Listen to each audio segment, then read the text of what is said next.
Esta va a ser un repaso un poco más corto porque los temas también son un poco más concisos, que el día de ayer eran los más, por así decirlo, los más amplios, especialmente el de neurosensorial.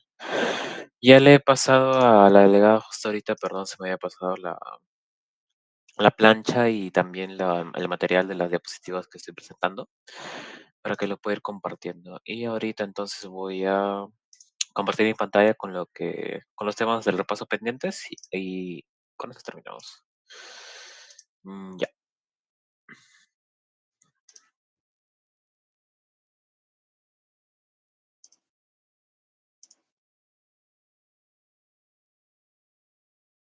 ya. Bien, entonces vamos a ir empezando ya sin mayor dilación con la parte del repaso de neurofisio de la segunda parte.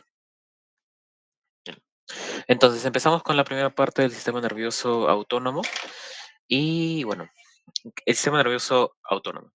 ¿Qué es el sistema nervioso autónomo? Pues bueno, lo que tenemos que tener en cuenta para entender el sistema nervioso autónomo, también llamado sistema nervioso vegetativo, es que básicamente el cuerpo tiene una parte, por así decirlo, consciente, que son todas las acciones que nosotros podemos realizar de manera, eh, valga la redundancia, consciente, sabiendo que nosotros podemos realizarlo, podemos realizar movimientos, podemos alzar los brazos, moverlos hacia los lados, caminar, bailar, etcétera.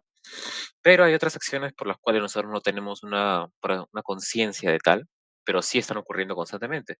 Los latidos del corazón, la digestión, liberación de diversas enzimas, sustancias y control de una gran variedad de actividades dentro del cuerpo que el propio cerebro nos quita el peso o la carga mental de poder nosotros mismos que trabajarlo y permite que ella misma, subconscientemente, se realicen.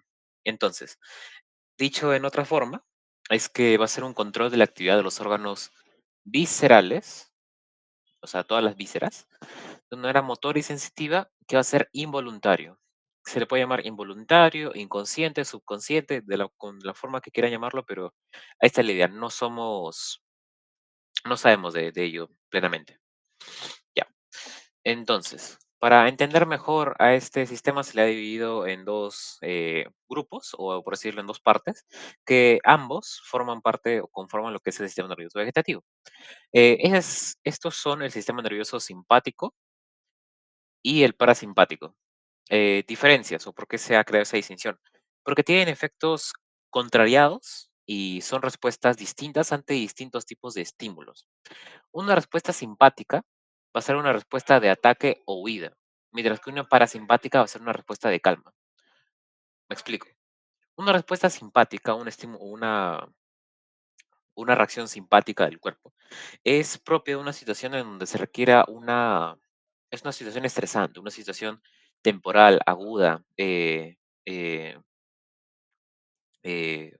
temporal, básicamente, que donde básicamente se va a requerir un estímulo principalmente de fuerza, se va a requerir mayor cantidad de glucosa en sangre, mayor fuerza en los músculos, mayor agudeza visual, pero cosas como por ejemplo la digestión o la micción no van a ser tan importantes en ese momento, ¿no? Así que es por eso que el sistema simpático se va a encargar de elevar la capacidad de estas funciones, se va a encargar de, por así decirlo, mejorarlas o activarlas aún más, brindándoles más sangre, liberando mayor cantidad de enzimas, o de otra forma. Y básicamente va a hacer esto, ¿no? Mientras que en el parasimpático va a existir va a ser totalmente lo contrario. Va a ser una reacción en donde la persona o el paciente no tiene una necesidad realmente de algo estresante. Puede decir que algo cuando nosotros estamos en nuestra cama, estamos acostados o durmiendo, viendo alguna serie de televisión o comiendo, lo que sea, estamos en una situación de calma, ¿no? Y por tanto, su cuerpo va a decir, ah, ya bueno, hay tiempo entonces de digerir los alimentos, hay tiempo de relajar el corazón, hay tiempo no son necesarios tanto los músculos ahora, así que vamos a quitarles actividad, vamos a quitarle un poco de flujo sanguíneo, vamos a aumentar la micción, etc, etc, etc. Así que toda esa respuesta, ¿y por qué se regula de esta forma? ¿Por qué no simplemente tener todo activado al mismo tiempo? Porque consume demasiada energía. porque algunos efectos pueden ser desgastantes a largo plazo. De una frecuencia cardíaca elevada por largo tiempo puede ser perjudicial para, para los vasos sanguíneos, para el propio corazón, para otros órganos. Así que es debido a esto que se genera esta distinción entre simpático y parasimpático, que es contraria entre cada uno, pero son complementarias a la vez. Ya. Como acá se coloca, ambos sistemas son funciones viscerales, controlan las funciones viscerales y son usualmente de oposición entre ambas, pero son complementarios. Ahora, vamos a ver cómo se forman neurológicamente estas vías, comparándolo primero con las vías somáticas, que son de la contracción muscular que hemos visto en la clase pasada de ayer. Son de básicamente cualquier reacción consciente que tengamos, o las fibras, por así decirlo, normales de los músculos y otras sensaciones. Ya. Entonces, viene una neurona, ese sería el cuerpo, el soma de la neurona, sería el axón. Y esta sería la dendrita o la sinapsis. Entonces, el soma, el axón y la sinapsis. En el somático, entenderemos que, bueno, viene desde la médula espinal, una neurona, se genera la fibra y esta va a liberar acetilcolina. ¿Hacia dónde? Directamente hacia lo que es el músculo. ¿Qué es esto? Es el músculo esquelético. ¿A través de qué tipo de receptor? Se le va a llamar receptor de tipo N1. En esta parte vamos a hablar un poco de lo que son receptores y los neurotransmisores encargados de cada función de cada nivel. Ahora, esto sí es un poco de memoria, eso sí, porque los receptores, bueno, son de nombres más o menos comunes, sencillos, pero sí tienen que recordar qué tipo de neurotransmisor afecta en cada función y en dónde. Ya. Entonces, la acetilcolina con el N1, receptor nicotínico 1, es lo que justo hemos visto ayer, ¿no? La acetilcolina C1, receptores nicotínicos,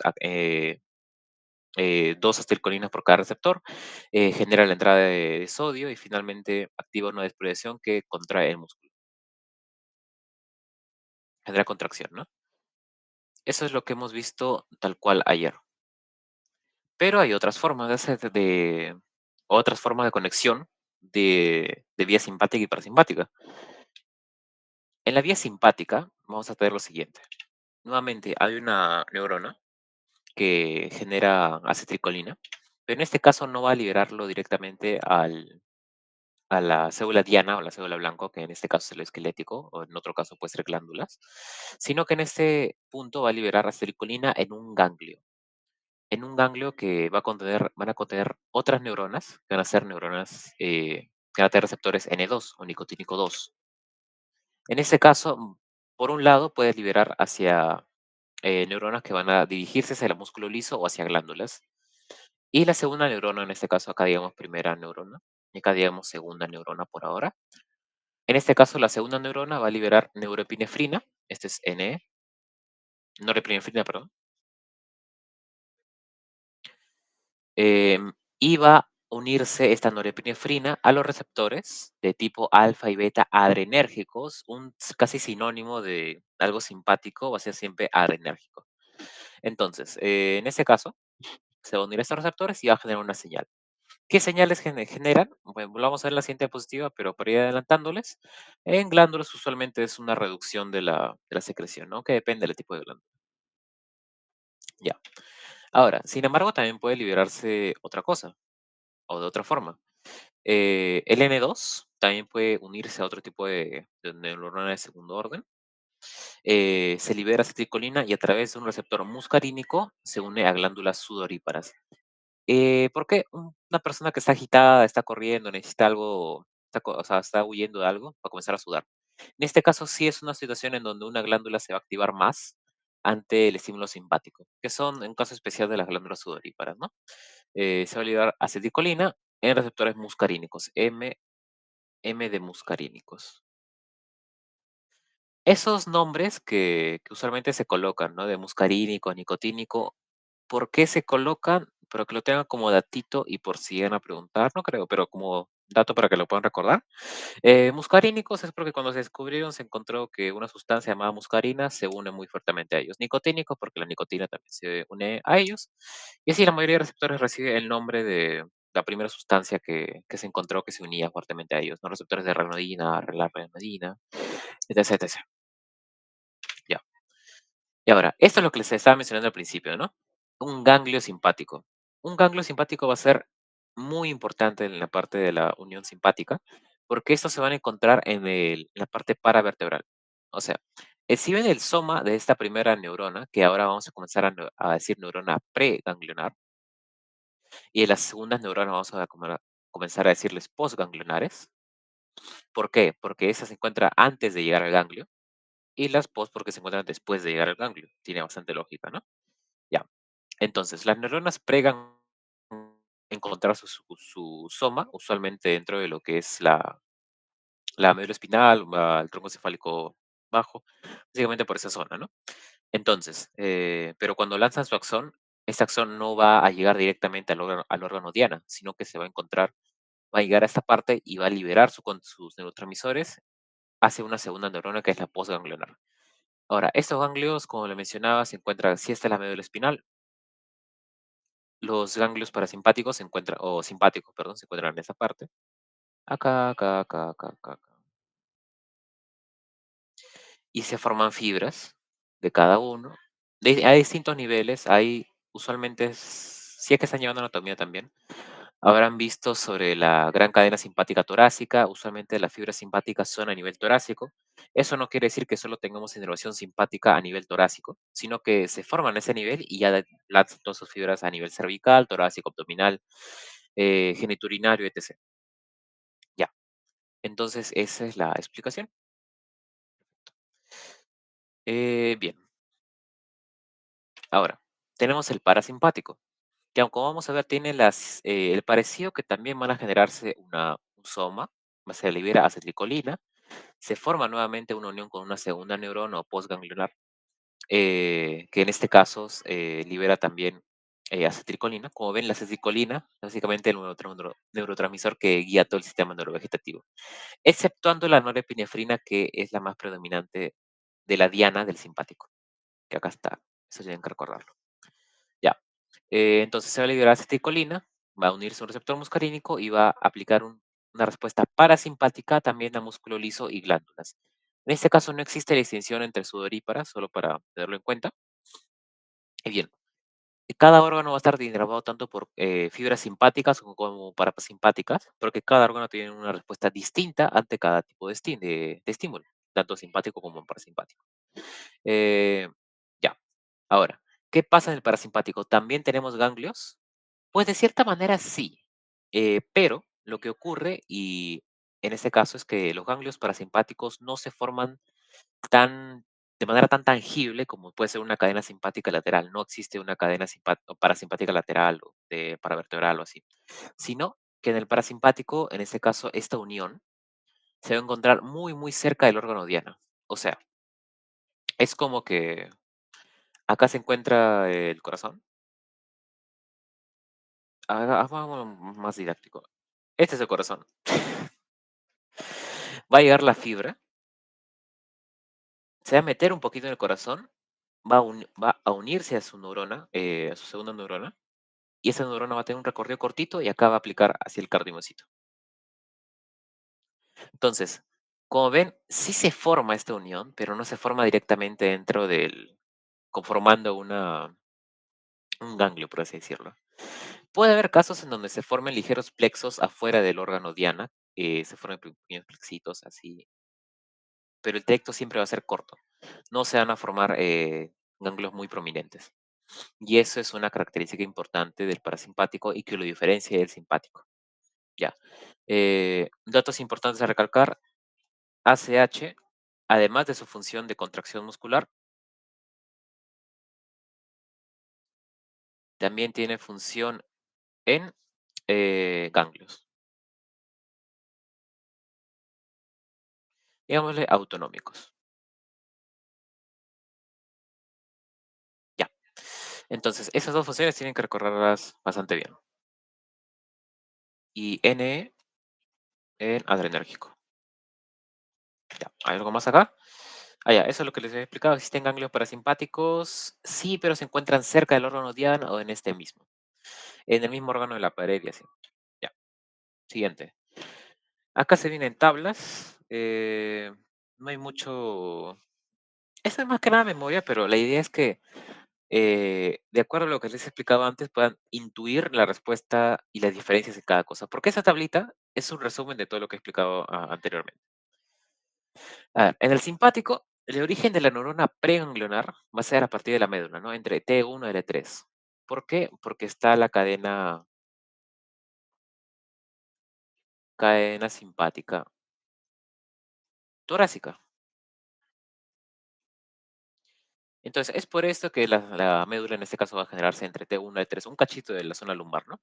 Pero se van a generar estas fibras en esta zona. Mientras que en el parasimpático se generan por los pares craneales, ojo, en el tronco encefálico, y en plexo sacro. ¿Por qué tan lejos? Bueno, el plexo sacro específicamente tiene la función de la control geniturinaria, que de la micción, la erección del pene, etc.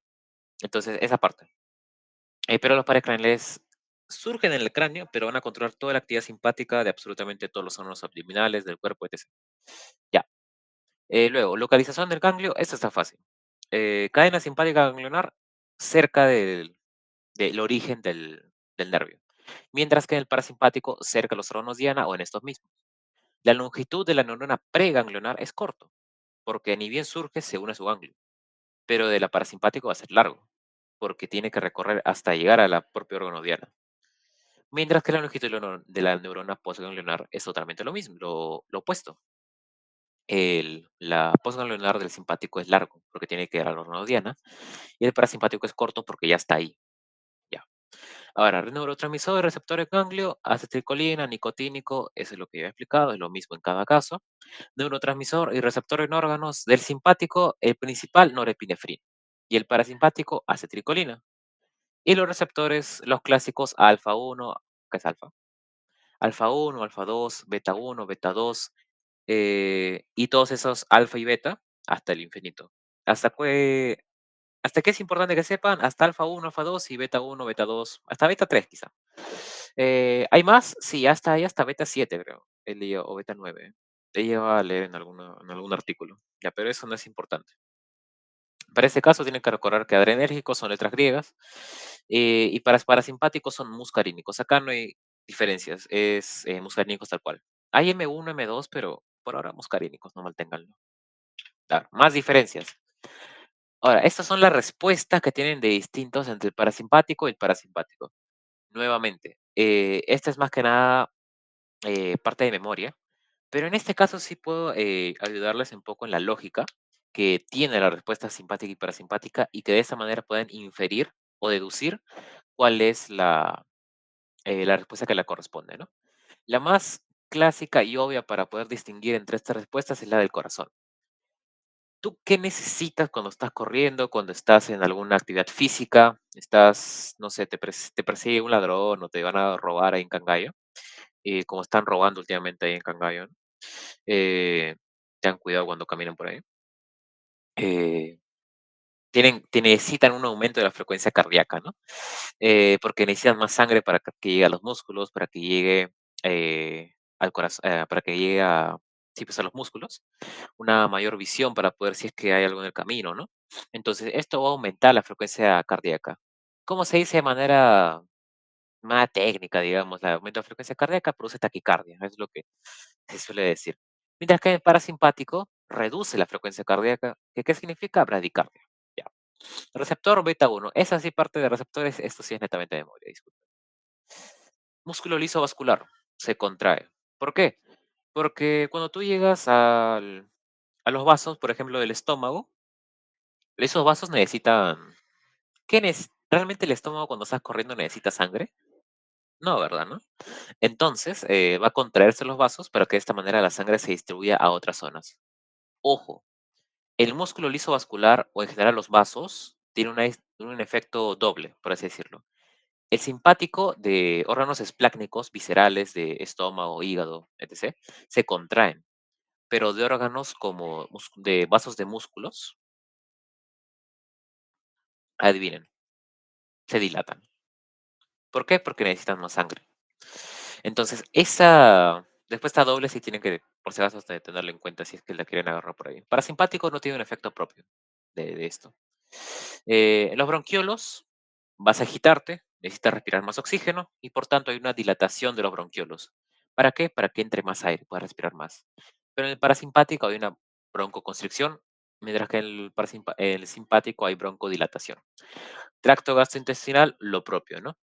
No necesitas esto en el simpático. Por tanto, la pared se relaja y los esfínteres se contraen.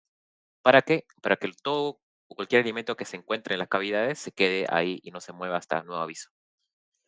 Entonces, pared se relaja y esfínter se contrae para contener todo de sus cavidades. Porque si todo se relajase, es como que inicias a correr o vomitas o se te sale. Entonces, algo de los dos va a pasar. Así que es importante por eso que los esfínteres se contraigan en ese momento, para evitar eso. Mientras que en el parasimpático las paredes se contraen y los esfínteres se relajan ya para ir al baño, ¿no? O para que continúe la digestión. En la vejiga va a ser una respuesta también doble. El detrusor, que es el músculo propio de la vejiga, se va a relajar, mientras que el esfínter se va a contraer. De la misma manera, es la misma lógica. ¿Para qué? Para que la orina se quede retenida ahí. Mientras que el parasimpático simplemente va a generar la contracción del detrusor y la relajación del esfínter para que salga la orina, para que se produzca la micción. Acá se contrae y sale la orina. Ya. Genitales masculinos, acá se puede decir que es una función no opuesta, sino complementaria. A través de receptores alfa, el simpático va a generar la eyaculación, mientras que el parasimpático la erección del órgano genital masculino, ¿no? Ya. En el ojo también va a ser complementaria. Se puede generar una dilatación pupilar, que genera midriasis, y la dilatación del músculo ciliar, que genera visión de lejano. Si no han revisado anatomía del ojo, básicamente el músculo ciliar es el que forma el iris y el pupilar es el que contrae también la pupila. Ya. La contracción pupilar, mientras que en el parasimpático genera miosis y en el músculo ciliar produce visión cercana. El ciliar está pegado o contracciona lo que es el cristalino, que es justamente lo que hemos visto ayer que en la parte de la visión, ¿no? Para generar mayor refracción. En la piel sudas, en el parasimpático no pasa nada. Lagrimales no pasa nada en el simpático, pero en el parasimpático hay secreción. O sea, cuando tú estás así triste, mal, que genera la secreción de, de lágrimas, ¿no? En el hígado se va a generar gluconeogénesis y glucogenólisis, o sea, va a haber mayor aumento de glucosa, básicamente. Va a haber tanto la generación de glucosa desde grasa y desde proteínas, que es la gluconeogénesis, con tanto como la destrucción de la glucosa de los paquetes de glucosa almacenadas, que es el glucógeno, para aumentar los niveles de glucosa en sangre. Ya. Y en el tejido adiposo va a dar lipólisis. ¿Por qué? Para que haya claramente, eh, se destruya la grasa y se aumente, por tanto, la glucosa por esto en sangre. ¿Por qué? Porque se requiere mayor energía en el cuerpo cuando se está corriendo, cuando está haciendo algún ejercicio. Ya. Esa es la lógica que tienen que seguir en cada uno.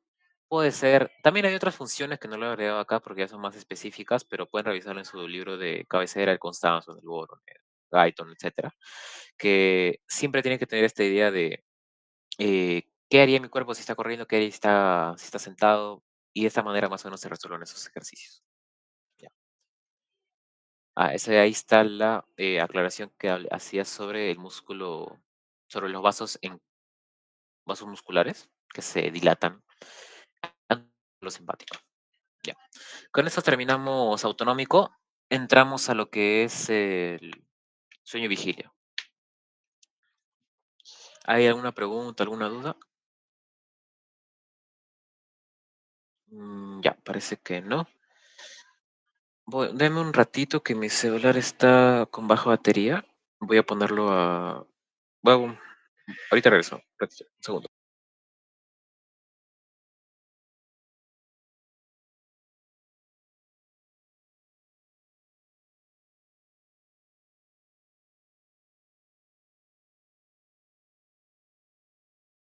Ya. Bien. Me parece que acá se debe escuchar un poco más bajo, pero disculpen, mi celular está mal. Ya, entonces, continuando con esta parte de sueño y vigilia, este es un tema cortito. Ya, sueño y vigilia. ¿Qué tenemos acá? Respecto al sueño, bueno, es una función que a pesar de ser tan propia al ser humano, se pasa casi un tercio de la vida durmiendo. A pesar de esto, es una función a la cual no se tiene muy todavía conocido algunas cosas bien específicas, ¿no? Como el hecho de por qué dormimos aún se basa en algunas hipótesis que no se tienen muy bien esclarecidas. Cómo es que se regula el cuerpo, cómo es que surge. También está más o menos estudiado, pero aún hay muchos cabos sueltos respecto a este tema que está por verse, ¿no? Usualmente lo que se estudia en esta parte es los procesos y cómo se expresa el sueño en, a través de pruebas funcionales, como puede ser el electroencefalograma. Ya, entonces comenzamos. El sueño es la llamada depresión fisiológica periódica de la función encefálica de la conciencia. O sea, tú pierdes la conciencia, pero todo tu cuerpo sigue activo y hasta puede estar hasta incluso más activo, como vamos a ver a continuación. Entonces, sueño igual menor conciencia. Pero la vigilia es un estado activo de la conciencia. Hay fases, ¿no? Que solamente se describen como antes de llegar al sueño, que es la vigilia, la somnolencia, la obnubilación, el sueño, etc. Eso no sé si está en su diapo, creo que no. Y tampoco es muy propio del tema, pero bueno, básicamente es como si respondes a estímulos fuertes, a estímulos leves, y no sé. Ya bueno. Ahora, ¿qué podemos estudiar del sueño? Las fases. El sueño está dividido en 4 más una fase, que son 4 fases no REM y una fase REM. ¿Qué significa REM? REM es un acrónimo en inglés para Rapid Eye Movement, que refiere a movimiento ocular rápido. Entonces, ¿por qué? Porque se ha descubierto que en la fase REM existe un movimiento de ojos que es más o menos rápido, ¿no? ¿Por qué? Vamos a verlo a continuación, pero entonces son esas dos fases. Primero, el sueño no REM tiene dos partes, por así decirlo, que son el sueño ligero, que se compone de la fase uno y la fase 2. La fase uno va a ser caracterizada, acá voy a más o menos mencionar de manera escueta cada tipo de onda que se observa en el polisomnograma o en el electroencefalograma del sueño, son la misma prueba. Entonces, en la fase uno se comienzan a observar ondas alfa con ondas teta de baja frecuencia. En la fase 2 se observan usos de sueño y complejos K. Esto vamos a ver más adelante con más detalle. Ya. Entonces, luego vamos a pasar al sueño profundo, que es el llamado sueño reparador. Si tú tienes un sueño profundo, entonces vas a despertarte al día siguiente mucho más descansado, con buen ánimo, etc. Ya. En el sueño profundo se encuentra la fase 3, donde se observan las ondas delta de baja frecuencia y usos ocasionales. Acá aparecen las ondas delta. Les estoy subrayando lo más importante de cada fase.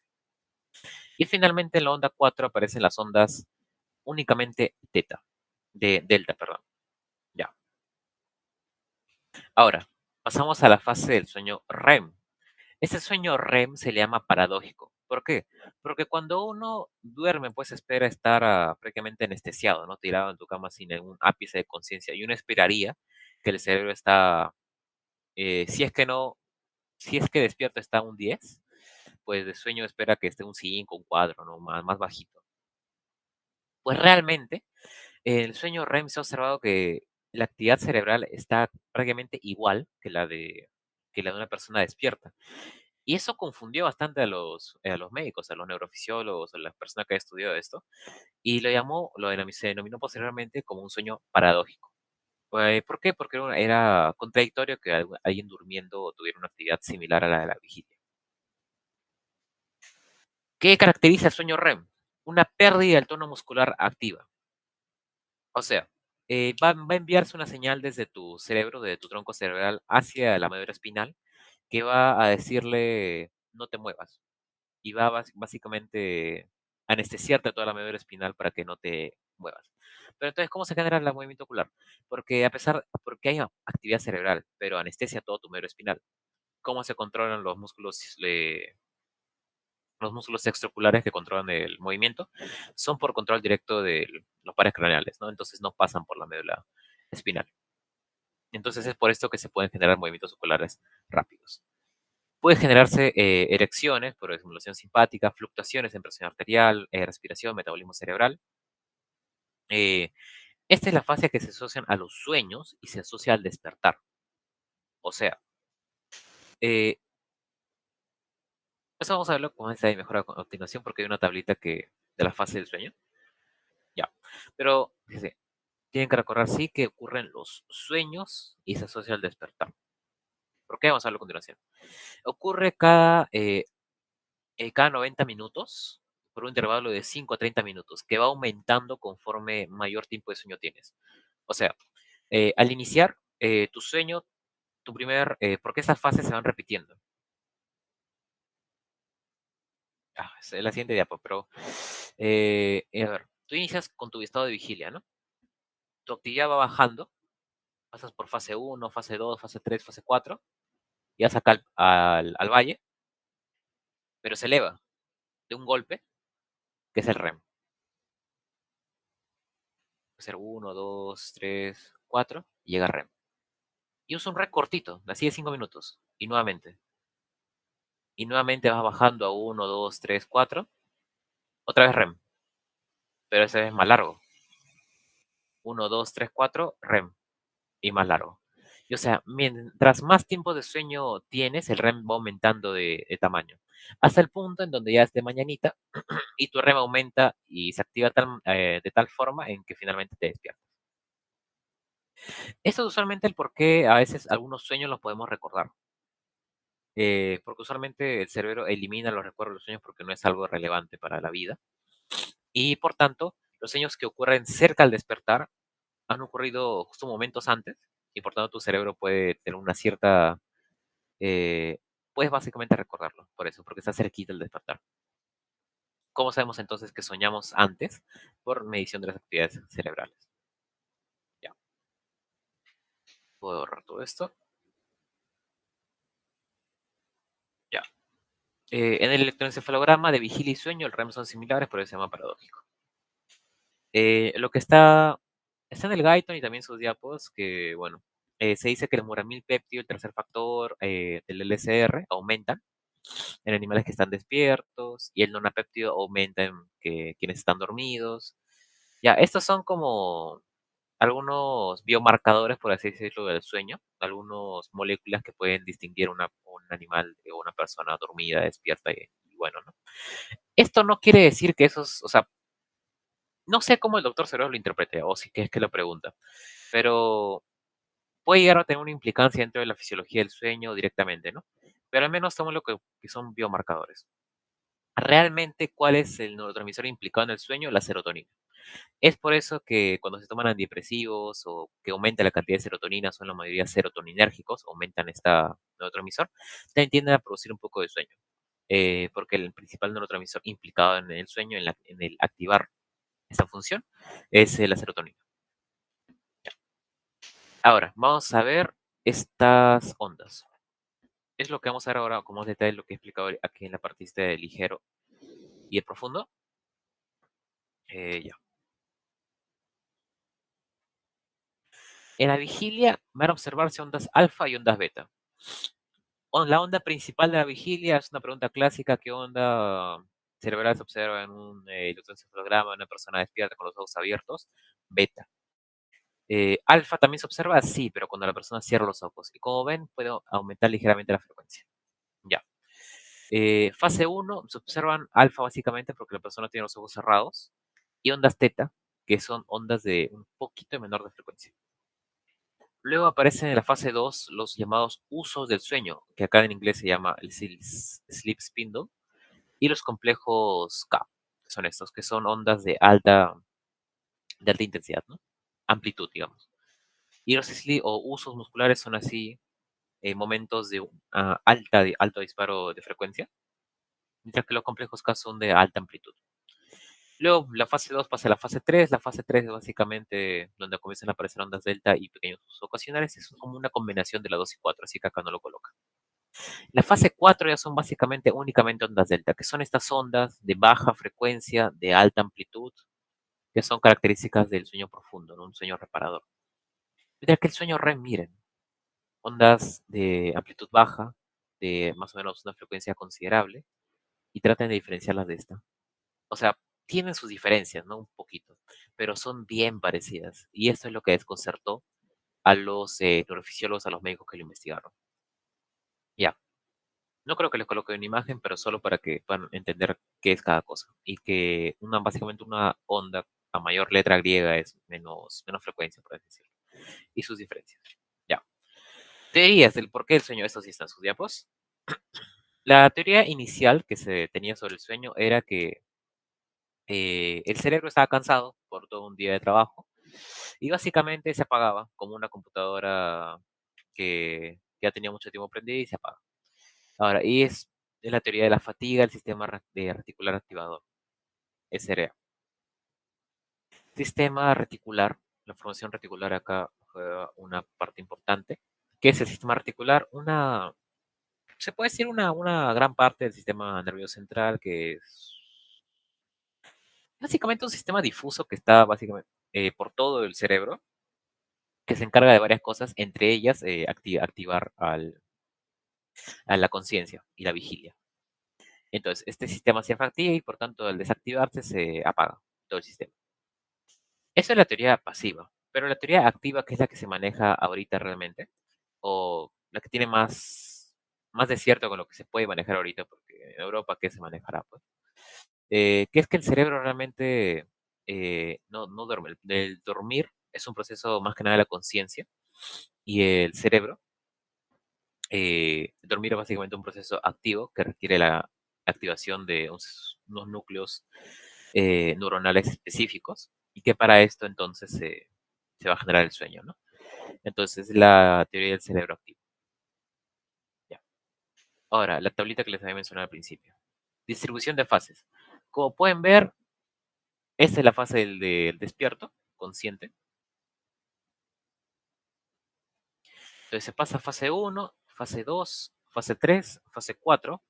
Acá estamos en la 1 de la mañana, 2, 1 y media. Pero en cierto punto sube. Ya llega hasta REM. Que REM está justo antes de estar despierto. Y como ven, acá es algo de un cortito, no digamos así 5 minutos. Y luego baja nuevamente. Pase a fase uno, fase 2, fase 3, fase 4. Y luego nuevamente. Acá un poquito más, digamos 8.000. Y nuevamente 2, 3, 4, más 10.000. Acá REM, más tiempo, 15.000. Acá 30.000. Y ya despierto. Entonces, esa es una característica importante. El tiempo del REM aumenta a las horas de sueño. Acá ya 8 de la mañana ya tienes que ir a tu clase, ya tienes que despertarte. Entonces ya tu cuerpo te espabila y te despierta. Algunas diferencias de las ondas entre las alfa, las beta, las teta y las delta. Ya, esto ya lo expliqué en el anterior. Ya. Y eso sería casi todo. Y pasamos ahora al último tema de sensación y dolor. Y bien, ¿alguna duda, consulta? Ya, esta parte de sensación y dolor es un poco de memoria y un poco más la verdad, pero vamos a ver. Ya. A ver, a diferencia de un estímulo, una respuesta motora donde inicia todo en el cerebro o en la médula espinal o básicamente inicia en nosotros mismos, un estímulo sensitivo inicia del exterior. Puede haber estímulos internos, claro, pero digamos siempre ocurre de afuera hacia adentro. Entonces, es por esto que las neuronas que inervan los estímulos sensitivos usualmente se llaman neuronas aferentes. Estas neuronas aferentes, o a las aferencias en general, siempre se refieren a neuronas que van hacia adentro, hacia el cerebro. Mientras que lo eferente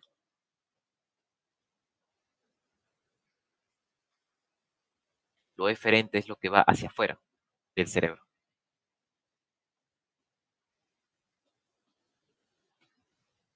Entonces, esa es la diferencia, ¿no? La aferente va hacia el cerebro y lo eferente sale del cerebro.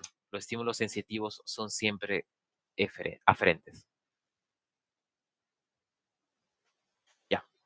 Ahora, ¿qué tipo de estímulos sensitivos hay? Pues hay un montón, en realidad. Y por tanto, tu cuerpo y la evolución ha desarrollado una gran cantidad de sistemas de tipo de receptores y diversos mecanismos para que todos puedan ser sentidos, escuchados, porque si no, si uno no pudiese sentir dolor, bueno, sería bonito, ¿no? Nosotros muchas veces no poder sentir dolor sería lo mejor del mundo porque entonces no sufriríamos. Pero evolutivamente sería terrible porque una persona que se está quemando, que lo están pisando, que está sintiendo algún tipo de daño o nox a su cuerpo, no va a poder sentirlo. Entonces el dolor es un mecanismo de protección del cuerpo. Hay casos, ¿no? Que son raros de insensibilidad congénita al dolor y así, y que son pacientes que se han roto huesos, han tenido problemas médicos graves y nunca se han dado cuenta y tienen que hacerse chequeos todos los días, o sea, es terrible. O sea, el dolor, por más que duela, vale la redundancia, es algo necesario e importante. Ya. Definición. Es la captación de un estímulo externo o interno específico que se traduce en el sistema nervioso central. Ojo, sensación es diferente a percepción. La sensación o el estímulo sensitivo es lo que el receptor envía y lo que finalmente es la señal cruda. Mientras que la percepción es como nosotros o el cerebro lo interpreta y le da un significado, que puede ser un significado tanto de intensidad del dolor, de o alguna asociación social o una asociación emocional que tenga ese estímulo, etc. Esa es la diferencia entre sensación y percepción. Ya. ¿Qué tipo de receptores hay? Pues puede haber mecanorreceptores, que son los principales. Los quimiorreceptores ya lo hemos visto en la parte del gusto y el olfato, así que no lo voy a lograr tocar. Ya. Entonces, los mecanorreceptores pueden ser de sensibilidad cutánea o sensibilidad profunda. Cutánea, porque están ahí a flor de piel, mientras que profundas se encuentran en las fascias, en la piel profunda, ahí, ¿no? En la hipodermis, en los capítulos músculos, y son receptores, son mucho más gruesos en su recepción, o sea que no van a ser tan específicos en estos o tan sensibles. Sensibilidad cutánea, el dolor siempre lo tienen que asociar a una terminación nerviosa libre. Y esto se va a encontrar básicamente en cualquier lugar. Dolor, terminación nerviosa libre. Ya. Terminaciones vulvares son Merkel, terminaciones Ruffini, terminaciones de encapsuladas de Meissner y Krause. Ya. Esas son variadas, ¿no? Principales, Meissner, táctil, epicrítico. Y otro importante son los de sensibilidad profunda, que son los de Pacini, presión. Ya. Acá las terminaciones en ramillete, las terminaciones musculares de Golgi, son receptores propioceptivos que le dan a tu cerebro a tu subconsciente, digamos, o como lo quieras entender, a tu sistema nervioso central, sobre la posición de todo tu cuerpo y todos tus músculos sobre esto. Y especialmente los usos musculares y los receptores de Golgi dan una respuesta propioceptiva sobre lo que es los músculos. Los usos musculares dan respuestas ante flexiones excesivas y bueno, quieren proteger el músculo para esto, mientras que los receptores de Golgi responden ante extensiones excesivas. O sea, si tú tienes acá tu musculito, acá un huesito, acá tus fibras, tal, tal, un huesito, ya. Si este se contrae mucho, pues puede llegar a romperse, o el tendón puede llegar a dañarse. Y si se extiende mucho, también puede llegar a romperse. Entonces, para proteger de la hiperextensión, tenemos a Golgi, a los receptores de Golgi, que tienen su propia fisiología. Y para proteger de la hiperflexión, tenemos a los receptores usos, a los usos musculares. Ya. Eso como datos son importantes. Otros, básicamente, Pacini presión, que es casi lo siempre más preguntado, Meissner táctil, Krause Ruffini temperatura, ya bueno, son otras cosas. Ya. Otras cosas necesarias a saber. Ya. ah, a ver, termorreceptores. Frío, Krause. Calor, Ruffini. Va a variar un poco en bibliografía, ¿ya? Pero al menos creo que lo que está en Cebreros es de esto. Si está en sus diapos algo más y si me ha pasado, por favor revísenlo. Básicamente es eso. Nociceptores, terminaciones nerviosas libres. Electromagnéticos, bastones, conos, eso ya lo expliqué ayer. Los bastones son de visión de noche, conos de visión de día, ven colores. Quimioreceptores puede ser de gusto, de olfato, o de otros tipos de quimioreceptores que ya no son de alguna sensación de que nosotros podamos ser conscientes de ello, sino que usualmente son ya de control interno, de observar que hay una cantidad adecuada de oxígeno en sangre, una cantidad no elevada de CO2, de otras sustancias, y así que es eso, de gases, cuerpo carotídeo, aórtico, hipotalámicos, etcétera, son mucho más distribuidos y más variados. Solo tengámoslo ahí. Ya, entonces, todos estos son los tipos de receptores sensitivos con los que contamos. Ya, tipos de fibras nerviosas. Ahora, el estímulo tiene una recepción, ¿no? Se recibe inicialmente en la piel un estímulo doloroso. Previamente ese estímulo tiene que ser enviado al cerebro, ¿no? Sí, para que emita una respuesta ante ella. Entonces, el tipo de fibra que va a surgir de esto van a ser distintas de acuerdo al tipo de estímulo. De la siguiente manera. Hay dos tipos de clasificaciones y finalmente una clasificación combinada que es la que se usa habitualmente. Así que vamos a ver. Primero hubo una clasificación simple de fibra de tipo A y fibra de tipo C. Nuevamente, ese tipo de clasificaciones dicotómicas que se hacían, bastante simples, pero poco prácticas a términos más técnicos. Las fibras de tipo A son mielínicas, son grandes y son rápidas. Un punto a saber importante que tienen que considerar en neuro es que una fibra más grande siempre va a ser una fibra más rápida. Mientras que las fibras de tipo C van a ser amielínicas, van a ser pequeñas y van a ser lentas. ¿Por qué son lentas? Porque son amielínicas. Recuerdan que ayer les comenté que la mielina permite que salte el impulso entre los nodos de Rambier. Entonces, al ser amielínicas, tienen que recorrer todito el axón. Y realmente es una velocidad sorprendente, ¿ya? Pero son, a comparación de las fibras mielinizadas, lentas. Ya. Entonces, esa es la distinción. Fibras A, totalmente lo opuesto a las fibras C y viceversa. Ahora, esta clasificación era simple, pero fallaba en poder describir una mayor variedad de estímulos, porque las fibras de tipo A tienen mucho mayor cantidad de subtipos. Así que se comenzó a dividir por tamaños, por rangos más pequeños de tamaño, y comenzaron a aparecer las subdivisiones, por así decirlo. Primero tenemos al grupo 1A, o las que se podrían llamar fibras A alfa, que son fibras de los usos musculares. Son las más rápidas, miden 17 micrómetros. Luego tenemos las fibras del grupo 1B, o también A alfa, que se encuentra dentro de ese grupo, que son las fibras órganos tendinosos de Golgi. Luego grupo 2, que serían las fibras de grupo A beta, que son las fibras cutáneas y también algunos usos musculares, pero más que nada cutáneas. Bien, 8 micras. Grupo 3, A delta. Acá ya empieza todo. Temperatura, dolor, estímulos mecánicos. Y finalmente, grupo 4, o fibras de tipo C amielínicas, que va a inervar más que nada dolor crónico, temperatura. O sea, respuesta termoalgésica, que mide de 0.5 a 2 micras. Ya. Ahora, entonces, las primeras tres, de 1A a 3, son mielinizadas, mientras que el grupo 4 son amielínicas.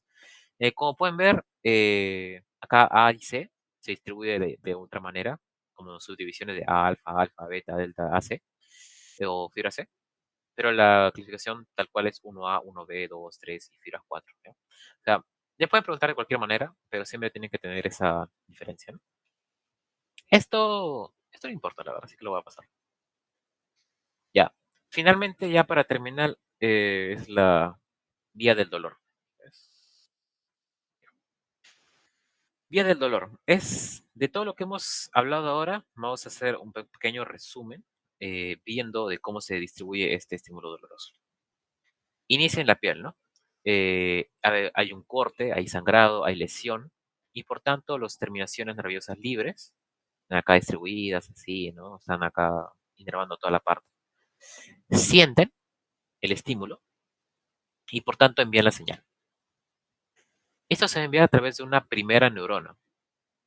La propia neurona que tiene las terminaciones libres es la misma que envía la señal hacia el cerebro. Entonces sigue este axón, sigue, sigue, sigue, sigue. Y llega hasta el asta dorsal de la médula espinal. El asta dorsal, ¿por qué?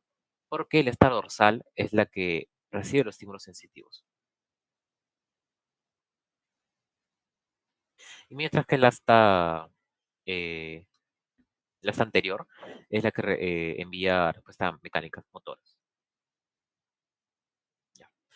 Acá hay una consideración donde debido a que las primeras neuronas son pseudo unipolares, acá tienen su cuerpito, su soma, y la conjunción de todo, básicamente todos los nervios que tienen sus somas acá se juntan y esa gran cantidad de somas forman lo que son los ganglios, o llamados ganglios dorsales.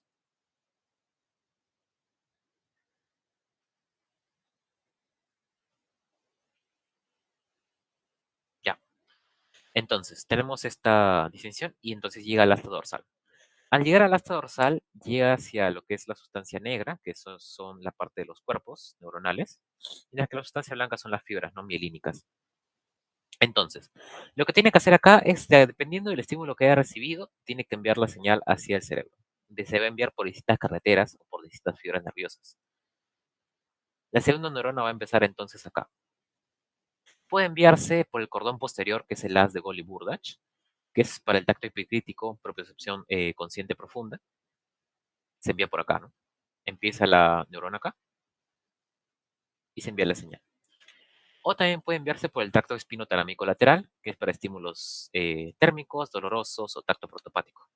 Este que es el tacto grueso, así que podemos decir que está en el abdomen, que está por algún lado, ¿no? Pero no sabemos específicamente dónde está. En cambio, si te peñiscas el brazo, sabes específicamente que fue ahí. Entonces, esa es la diferencia entre epicrítico y protopático. Ya. Entonces, el tracto espinotalámico lateral puede aparecer por acá y sale por el otro ladito.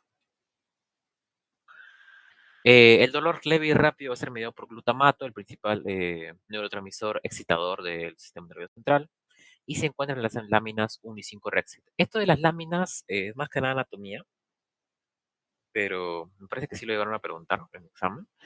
Así que, bueno, son unos grupos neuronales básicamente que se encuentran acá. Por ejemplo, acá tenemos unos grupos de somas neuronales que se encuentran en la sustancia, digamos, lámina 1.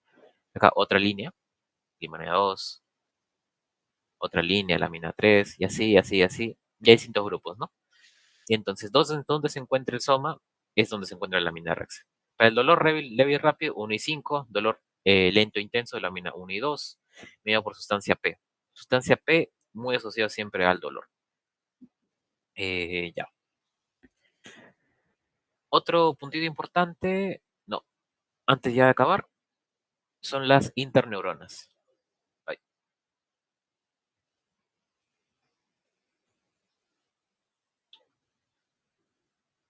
ay, perdón. Ay, se borró, perdón. Ya bueno. Solo un punto antes de acabar es que las interneuronas. Todo este proceso no es solamente estas, una neurona y dos neuronas, no. Este proceso va a existir, tiene que regularse de alguna manera. Y para que se pueda regular, la primera neurona no solo estimula a la segunda neurona, no va a ser únicamente esto, sino que también va a enviar pequeñas señales a otras neuronitas. Y estas neuronitas va a enviar señales a la neurona misma, a las que es la segunda neurona, que son señales inhibitorias. Y estas señales son las programadas por las llamadas famosas interneuronas o neuronas de Renshaw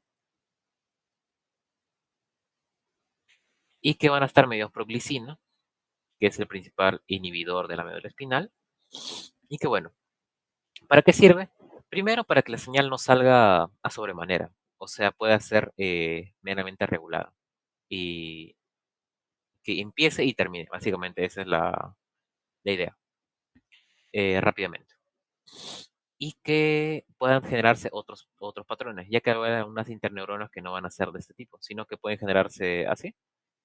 Se genera otra interneurona. En caso sea un reflejo, por ejemplo, se genera para acá, se genera para acá, así, así un caminito, hasta que hay una respuesta eferente por todo este tracto hacia el músculo, donde se quita la mano. Si acá te han acuchillado por una parte, has sentido un fueguito en tu dedo, se quita la mano. ¿No has sentido ese reflejo alguna vez? Entonces, esto es por el camino de a veces unas neuronas, de un circuito reflejo llamado. Pero para términos, al menos de neuro solamente, interneuronas de Renshaw, glicina, inhibidoras. Y ya. Y ese es el último punto que quería mencionar. Y con eso ya sí estaríamos acabando el repaso. Ya. ¿Tienen alguna duda, chicos? ¿Comentario? ¿Algo?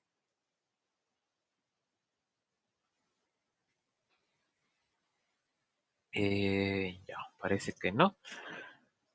Bueno, cualquier consulta que tengan me la pueden hacer llegar a través de su delegada. Si no, acá les dejo mi número.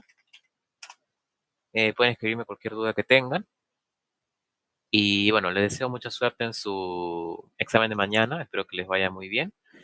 Y bueno, para otros repasos estaremos contactándolos con la delegada para que podamos organizarlos. Y bueno, cualquier consulta, duda, siempre dispuesto a ayudar.